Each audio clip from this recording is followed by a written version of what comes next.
Hoje trago duas inquietações que já nos batem à porta, mesmo quando fingimos que não estamos em casa.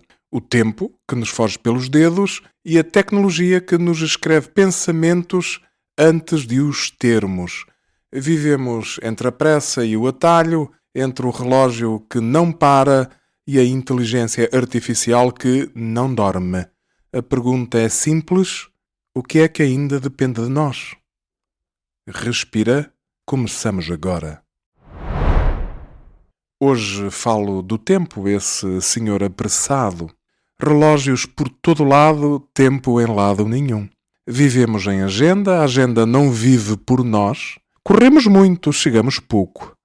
Fazemos tudo, mas falta o essencial. O essencial é simples: estar, ouvir, respirar, cuidar. O tempo não se ganha, cuida-se, escolhe-se, defende-se. Prioridade é isto: dizer sim ao que dá sentido, dizer não ao ruído.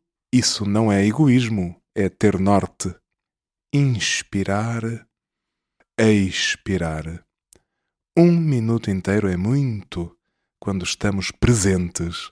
Basta um gesto, um telefonema para a mãe, 2 páginas de leitura, olhar o céu, sentar no chão com uma criança, dizer obrigado com olhos nos olhos.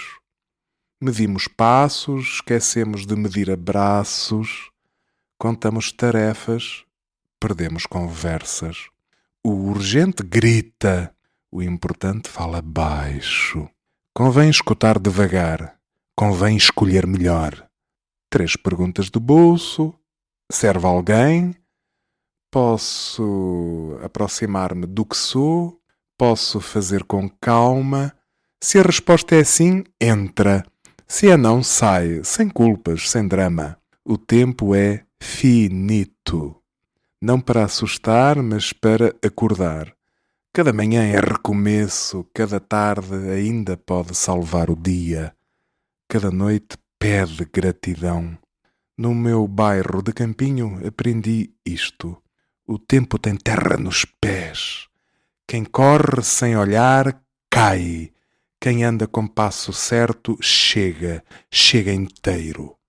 Cria margens, reserva silêncios, protege as manhãs sem ecrã, desliga as notificações. Atende as pessoas, o resto espera. Como usar o tempo hoje? Uma coisa de cada vez. Entre uma coisa e outra, um silêncio. Um copo d'água. 3 respirações. Um obrigado. Se der, repete. Se não der, não te culpes. Amanhã é oportunidade, não é ameaça. Que o relógio conte horas e que nós contemos histórias, as boas, as que ficam, as que nos fazem mais humanos. Fica a pergunta: o que conta mesmo para ti hoje? Respira. Escolhe uma coisa. Faz com presença. Continuamos já a seguir. A inteligência artificial entrou na escola. Não pediu autorização, não esperou despacho, entrou pelo telemóvel, pela curiosidade dos alunos, pelo desespero de alguns professores. A pergunta é simples: é ferramenta ou é muleta? Um aluno pede um texto. A máquina escreve em segundos, com introdução, desenvolvimento e conclusão. Perfeito, polido, impecável. Mas pensemos devagar. Se a máquina pensa por ele, quando é que ele aprende a pensar? A escola não é uma fábrica de respostas. É um laboratório de perguntas. E pensar dói, demora, exige silêncio, exige erro. Paulo Freire lembrava que ensinar não é transferir conhecimento, é criar condições para o pensamento crítico. E aqui está o risco. Se delegamos o esforço cognitivo, estamos a formar executores, não pensadores. António Nóvoa tem insistido numa ideia essencial.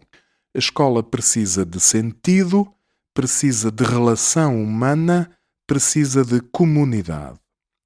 A inteligência artificial não substitui o olhar, não substitui a escuta, não substitui a intuição pedagógica, mas também não é o demónio. Pode ajudar a planificar, pode sugerir estratégias, pode adaptar exercícios, pode libertar tempo. E tempo é ouro na educação. O problema não é a tecnologia, é a dependência, é a preguiça intelectual, é a ilusão de competência.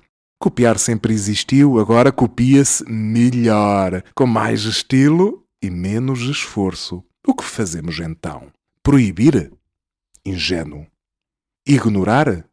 Perigoso. Integrar com critério? Talvez seja o caminho. Ensinar os alunos a usar, mas também a questionar, a validar fontes, a desconfiar da resposta fácil. A inteligência artificial não deve substituir o pensamento, deve provocá-lo. Se a escola abdicar da exigência, torna-se irrelevante.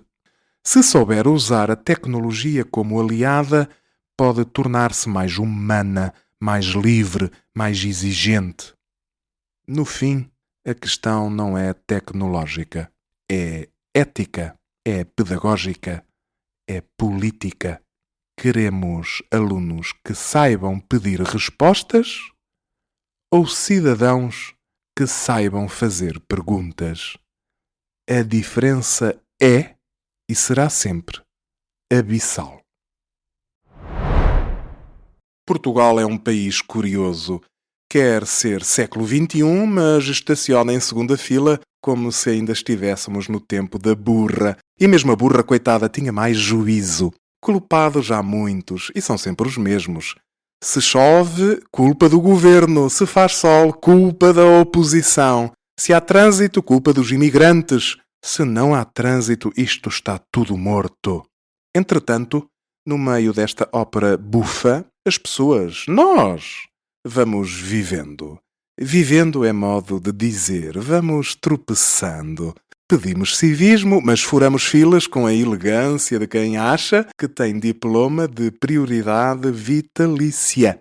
Pedimos transparência, mas continuamos a dizer, foi só desta vez.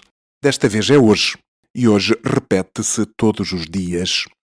Pedimos crianças educadas, mas gritamos com o árbitro da bola no jogo de infantis no sábado de manhã, como se estivesse em jogo o Nobel da Paz. Pedimos professores inspiradores, mas lá em casa o único livro aberto é a fatura da luz. Portugal desaprende de forma exemplar. Aliás, se houvesse campeonato mundial de esquecimento cívico, íamos diretos ao pódio. E depois queixávamos-nos do ouro pesar muito. Desaprendemos o básico, dar passagem, agradecer, pensar antes de escrever, pensar antes de respirar já seria um luxo. Como dizia Agostinho da Silva, o problema não é pensar diferente, o problema é não pensar sequer. Somos rápidos na indignação, lentos na ação. Rápidos no julgamento, lentos no compromisso. Rápidos no alguém devia fazer alguma coisa. Lentos no perceber que esse alguém somos nós. Eis a ironia. As grandes mudanças só pedem pequenas responsabilidades. Mas pequenas responsabilidades dão muito trabalho. E trabalho, como se sabe, é coisa para o Estado resolver. Ou para a vizinha ou para a Unesco. Quem vier primeiro? A pergunta fica dura, simples, incómoda. Que pequena responsabilidade adiaste hoje? E quanto tempo mais vais culpar o país por aquilo que cabe na palma da tua mão? Respira. Faz uma coisa pequena. Só uma. Se correr bem, amanhã faz outra. Prometo que não custa. Ou custa, mas passa. As ironias da vida são estas. As revoluções começam sempre no sítio mais improvável. no lugar onde deixamos de dizer não é comigo e começamos a dizer é agora. O tempo continua a andar, a tecnologia continua a falar e nós, entre um silêncio e um clique, decidimos quem queremos ser. Nem o relógio manda em tudo, nem a máquina decide tudo. Ainda há espaço para presença, ainda há espaço para pensamento, basta escolher uma coisa simples, uma só. Fazer com calma, fazer com verdade. Amanhã voltamos a tentar e isso já é coragem. Obrigado por estar desse lado, por dar sentido a esta conversa que só existe porque você existe.